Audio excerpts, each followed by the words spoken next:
Ohms தியாகராஜனுக்கு எதிரான வழக்கை நீதிமன்றம் ரத்து செய்தது.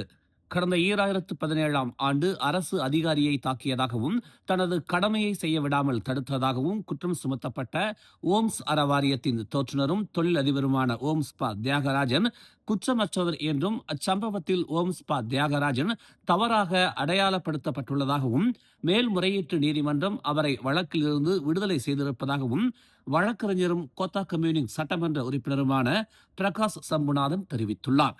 இந்த வழக்கில் ஓம்ஸ் தியாகராஜன் சம்பந்தப்பட்டிருப்பதற்கான எந்த ஒரு ஆதாரமும் இல்லை எனும் போது இந்த வழக்கில் ஓம்ஸ் தியாகராஜன் இனியும் குற்றவாளி என்றும் சம்பவத்திற்கு தொடர்பானவர் என்றும் வகைப்படுத்த வேண்டிய அவசியம் இல்லை என்று நீதிமன்றம் தெளிவுபடுத்தி இருப்பதாக பிரகாஷ் சம்புநாதன் கூறினார். மேலும் தவறாக குற்றம் சுமத்தியிருக்கும் சம்பந்தப்பட்ட தரப்பினர்களுக்கு எதிராக வழக்கு தொடரவும் வழக்கறிஞர் குழு ஆலோசித்து வருவதாக அவர் கூறினார். கடந்த 2017ஆம் ஆண்டு ஜூன் 6ஆம் தேதி ஷா அலாம் செக்ஷன் 25 உள்ள வாகனம் நிறுத்தும் இடத்தில் அத்துமீறி வாகனத்தை நிறுத்தியதற்காக ஷா அலாம் நகராண்மை கழகத்தின் ரொஹானா பஹாரி எனும் பகுதி நேர ஊழியரை தாக்கியதாக ஓம்ஸ் தியாகராஜன் மீது வழக்கு தொடரப்பட்டது.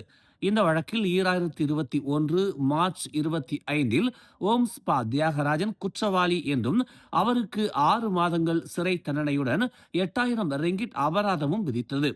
அபராதத்தை செலுத்திய ஓம்ஸ் தியாகராஜன் மேல்முறையீடு செய்த நிலையில் 2023 அக்டோபர் 28ஆம் தேதி ஷா அலாம் உயர்நீதிமன்றம் ஓம்ஸ் தியாகராஜன் குற்றவாளி என்றும் 6 மாதம் சிறை தண்டனையை உறுதி செய்வதாகவும் உத்தரவிட்டது. ஓம்ஸ் தியாகராஜனின் வழக்கறிஞர் குழு நீதிமன்ற உத்தரவை மறு ஆய்வு செய்ய மேல்முறையீட்டு நீதிமன்றத்தில் மேல்முறையீடு செய்த பின்னர் நவம்பர் 21ஆம் தேதி காஜாங் சிறையில் இருந்து ஓம்ஸ் தியாகராஜன் விடுவிக்கப்பட்டார்.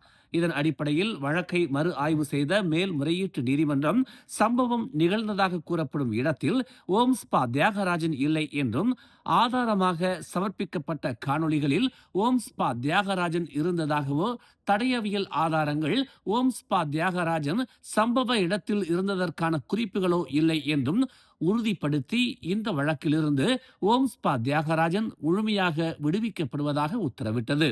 இதனிடையே இந்த வழக்கு குறித்து பேசிய ஓம்ஸ் தியாகராஜன் இந்த சம்பவத்திற்கும் தமக்கும் எந்த ஒரு தொடர்பும் இல்லை என்பதையே தாம் முதல் நாளிலிருந்து காவல்துறையினரிடம் வலியுறுத்தி வந்ததாக தெரிவித்தார். இக்குற்றச்சாட்டு தொடர்பாக காவல்துறை அதிகாரி தம்மை முதல் முறை விசாரிக்கும் போது ஒரு காணொலியை காட்டி, அதாவது இந்த பிரச்சனையின் போது சம்பந்தப்பட்ட அந்த ஊழியரின் தரப்பில் எடுக்கப்பட்ட காணொலி அது, அந்த காணொலியை காண்பித்து இதில் நீங்கள் இருக்கிறீர்களா என கேட்டார். அதுதான் திரைப்படம் போல் தெளிவாகவே இருக்கிறது, நான் அதில் இல்லை என்பதை நீங்களே பார்க்கிறீர்களே என்றேன். இப்படி நான் இல்லாத ஒரு காணொளி குறித்து என்னிடம் விசாரணை நடந்தது வேடிக்கையாகவே இருந்தது. ஆனால் அதன் பின் எந்த ஒரு விசாரணையிலும் அந்த காணொளி நீதிமன்றத்தில் சமர்ப்பிக்கப்படவில்லை. அந்த காணொளியில் காணப்பட்டவர்களில் முக்கியமானவர் டாக்ஸி மனோ என்பவர். அவர் தன்னிடம் இருந்த காணொளியை காவல் நிலையத்தில் சமர்ப்பித்து சம்பவ இடத்தில் ஓம்ஸ் இல்லை என்றும் வாக்குமூலம் அளித்துள்ளார். ஆனால் காவல்துறை டாக்ஸி மனோவின் வாக்குமூலத்தை ஏற்றுக்கொள்ளவில்லை. உண்மையில் இந்த வழக்கு என்பது பார்க்கிங் சம்பந்தப்பட்டது அல்ல, இனவாதம் சம்பந்தப்பட்டது. இனம் என்று வருகையில் சாதாரண தொழிலாளி முதல் உயர் பீடத்தில் உள்ளவர்கள் வரை எவ்வளவு ஒற்றுமையாய் காய்களை நகர்த்தி தன் இன சொந்தத்தை பாதுகாக்கிறார்கள், என்னவெல்லாம் முட்டு கொடுக்கிறார்கள் என்பதற்கு இந்த வழக்கு ஒரு உதாரணம். தங்கள் இனத்தவரை தற்காத்துக் கொள்ள ஒரு சிலர் ஆடிய ஆட்டம்தான் இந்த வழக்கு. குற்றவாளியே குற்றத்தை ஒப்புக்கொண்டு சரணான பின்னரும் அவர் மீது நடவடிக்கை எடுக்காமல் சம்பந்தமில்லாமல் என் மீது நடவடிக்கை எடுக்கப்படுகிறது என்றால் இனவாதம் இதுவும் செய்யும் ஏனமும் செய்யும் என்பதையே உணர்த்துகிறது. இனவாதம் எத்தனை பெரிய ஆளாக இருந்தாலும் அவன் தப்பே செய்யவில்லை என்றாலும் தண்டனைக்கு உட்படுத்தப்படலாம் என்பதற்கு இந்த கதை ஒரு சாட்சி. இத்தனைக்கும் அந்த சம்பவத்திற்கும் எனக்கும் தொடர்பே இல்லை.